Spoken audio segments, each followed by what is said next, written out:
কাজ কাম তো কিছু নেই, সারাদিন পাখি নিয়ে পড়ে থাক। কত সব বদমাইশি, ওই পাখি তোকে খেতে দেবে? ওগো, তুমি ওকে ভাবে বকছো কেন বলো তো? চুপ, সব নষ্ট করে হচ্ছে তুমি। আদর দিয়ে দিয়ে ছেলেটাকে বাদর তৈরি করেছো। এই শোন, এই বাড়িতে তুই থাকবি, নাহলে তোর পাখি থাকবে। তুমিও শোনো, ওর পাতে একদম ভাত খুলবে না, এই বলে দিলাম। ওগো শুনছো, সর্বনাশ হয়ে গেছে। কেন, কি হয়েছে? এই দেখো, পাখিও নাই আর তোমার ভাই শাহিনও নাই। এ তুমি কি বলছো? শাইন নাই মানে? এই মিঠু, তোর খুব কষ্ট হচ্ছে না? খুব খিদে পেয়েছে? খিদে খিদে। চুপ কর, এখন তোর জন্য খাবার কোথায় পাবো বলতো? এই সালমা, দেখতে পাচ্ছিস ওই ছেলেটা কত সুন্দর পাখিদের সাথে কথা বলছে? তাই তো রে, চ গিয়ে দেখি। আপনার বাড়ি কোথায়? কোথায় থেকে আসছেন? আমার কোনো বাড়িঘর নেই, আমি একজন যাযাবর।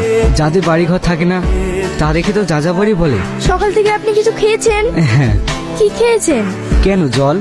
আপনি সকাল থেকে জল খেয়ে আছেন? তাছাড়া খাবার কোথায় পাবো?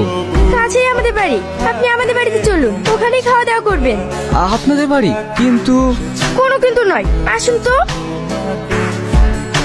কি রে মা, এই ছেলেটা কে? আব্বা, এই ছেলেটা আমাদের এই গাছের তলায় বসেছিল।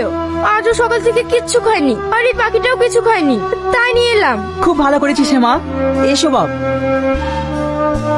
আচ্ছা বাবা, তোমার বাড়ি কোথায়? আমার ভাই আমার এই পাখিটার জন্য আমাকে বাড়ি থেকে বের করে দিয়েছে। থাকার বলতে হবে না, আমি সব বুঝতে পেরেছি।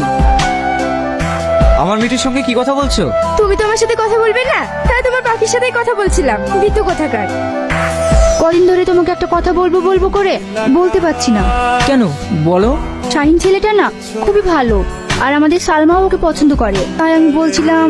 হ্যাঁ, কদিন ধরে আমিও তাই ভাবছিলাম, সালমার সঙ্গে বিয়েটা দিয়ে ও না আমার বাড়িতেই থেকে যেত। ভাবি, কি গো, চিৎকার করছো কেন? কি হয়েছে তোমার? কিচ্ছু হয়নি, আমি বাড়ি যাব। কি যেতে বলছো? তুমি পাগল হয়ে গেছো নাকি? এখন কটা বাজে জানো? আমার ভাই ভাবির জন্য খুব মন খারাপ করছে, আমাকে বাড়ি যেতেই হবে।